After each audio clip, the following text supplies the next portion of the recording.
Hey, Rebecca, it's good to see you again. I wanted to talk with you. I have a burning question. I know you're an expert in helping seniors that are staying in their homes, that need to go to facilities, things like that, and caring for them. I know a lot of times seniors don't want to leave their house. Very true. And they just been there forever, and it just feels upsetting, and they don't want to go to a facility. So I guess, how do you make the determination if they really should? And if they should and they don't want to go, what do you do? Like, how do you help them? Sure. So usually when people are contacting us, it's generally the children of the family members, and they are never calling us when things are going smoothly. It's always they need to solve a problem. A lot of the times it's parents don't want to leave the home, or I've seen my mom and dad and they're both declining. We don't really know what to do. Generally, in those cases, we start with a comprehensive assessment. So one of my care managers will go out there and do a 2-hour assessment. So we talk to them, we find out their medications, all their medical history, who their doctors are, which hospital they prefer, who's their pharmacy. And then we do some mini neurological exams. Spending 2 hours with somebody really gives us an idea of who they are cognitively, and then also doing some exams and some testing, we can figure out who they are cognitively. Because people try to hide, right? If they know they're declining, they're going to try to hide that. So spending that much time gives us a good insight. We also do a tour of the house, and then we type up about an 8 to 10 page document and make all of our recommendations. This is how much it's going to cost if you want to stay in the home. This is how much it's going to cost for you to leave. This is how much you have in the bank.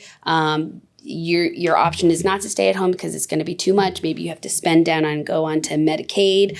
So we can lay out all of those options in our recommendations and give them that information. I know exactly what you're talking about. They're trying a lot of times to hide that they're in cognitive decline. Right. And I think maybe they also don't sometimes even realize that they are. I think some people do and some people don't. Yeah. You're correct. But I think everyone tries to put on a good front because nobody wants to be evaluated, right? We never call ourselves care managers when we are talking to our clients if they do have some cognitive decline, because nobody wants to be managed, right? We call ourselves aging life care specialists or patient advocates or client advocates. I like that. Yeah, I had like a listing appointment, and the woman was older, and she just kept telling me the same stories over and over again. And I was just like, oh, okay, like something's going on here, you know? And then she had a boyfriend who worked at the FBI who wasn't real and was scamming her and all this other stuff too, which you find out a lot of the time, which is sad. So, okay, so once you've got the evaluation and you've done a report with recommendations and you're counseling the family, like saying, hey, like, they don't want to leave, but here's our recommendation. I guess is it expensive a lot of times to stay at home, or sometimes too hard? So it depends on the situation, right? Sometimes staying at home can just be just as costly if you have a living caregiver. If you have hourly 24-hour care, it's going to be more expensive to stay at home. Gotcha. But some people have the fund. Some people have long-term care insurance, right? Long-term care insurance is really, the boomer population has that. Our generation does not have that. We have different kind of long-term care insurance policies, which I'm not going to go into because I'm not an insurance person, but Sure.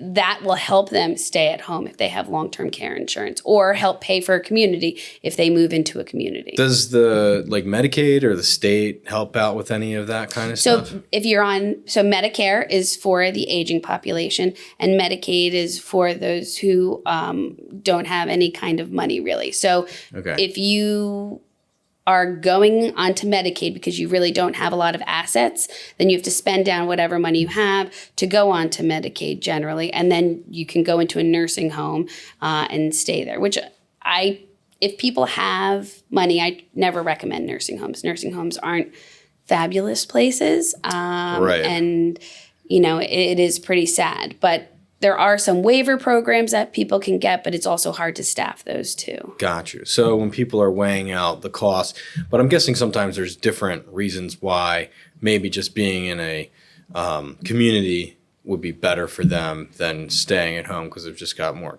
people around, maybe they're happier if they're engaging with others or that kind of thing.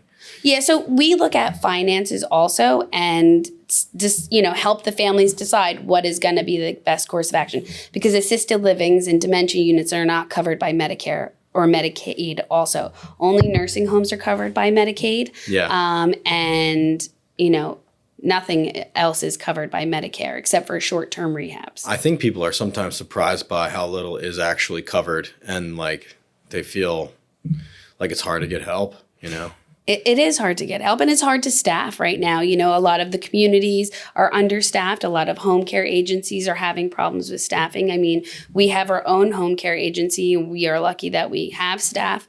But, there's a shortage all around.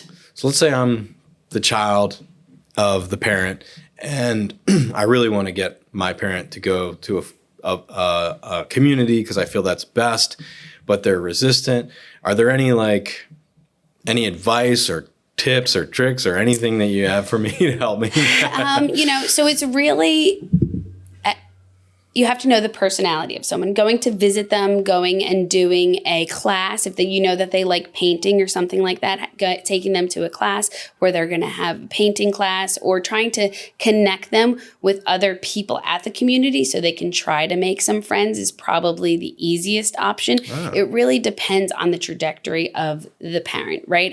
And what their cognitive status is right now and what they want, and sometimes they might want to stay home, but they don't have the funds or they don't have the ability to stay home. And then you have to try to give options. Well, we can stay home for this amount of time, but you're going to spend down a lot of money and then you're going to have to move. But I think you have to lay it all out for them. Well, I know a lot of times with memory care patients, right? Sometimes staying at home is dangerous because they'll wander out of the home, right? It's not a secure place.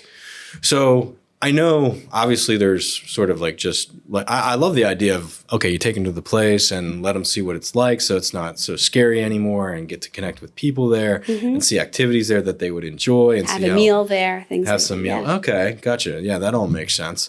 And maybe that'll help ease some fears, make them feel more comfortable. And I know sometimes, it's just not, the parent is just not capable of making the right decision. Mm-hmm. So then in that case, do you have to go to court or something? Not necessarily. If the family has, a power of attorney on the client, then they can make those decisions. If they don't have any kind of power of attorney and they need a guardianship, then yes, they may have to go to court. Gotcha. That's always the last resort, though. Yeah, I'm sure that's not fun. No, nobody ever really wants to go to court. I mean, I guess there are some litigious people out there, but most people don't want to go to court. Try to avoid those people. Yeah, me too. Don't want to sell their house. Right. Get sued for something. Exactly.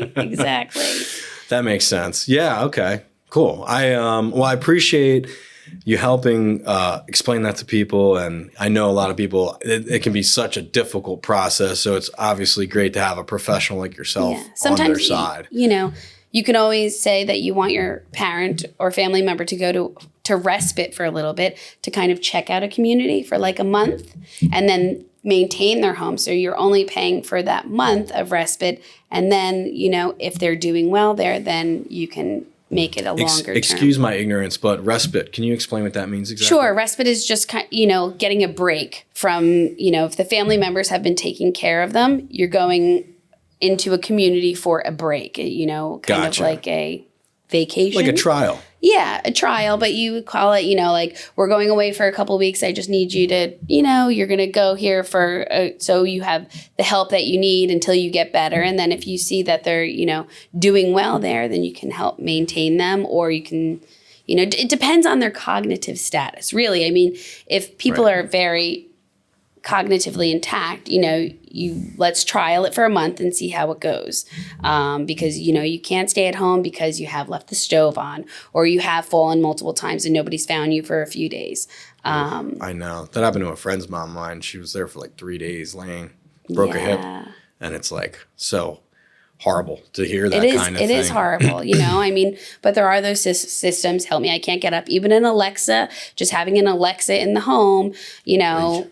If you say, help, sometimes it'll help, or, So Alexa's all of those systems, a button system, there's a watch system, some of the systems just monitor falls also. Okay. Well, I always think about how to get help is super important. So obviously if someone's going through this, they could reach out to you and you could help them through this situation. That's what you do, right? Yeah, this is what I do. That you could reach out to us at Complete Care Strategies, or if you're not in southeastern Pennsylvania, if you go to aginglifecare.com, that is, and you can search nationally for a care manager. Okay, cool. Yeah. Thanks so much. Sure. I appreciate you filling me in. Of course.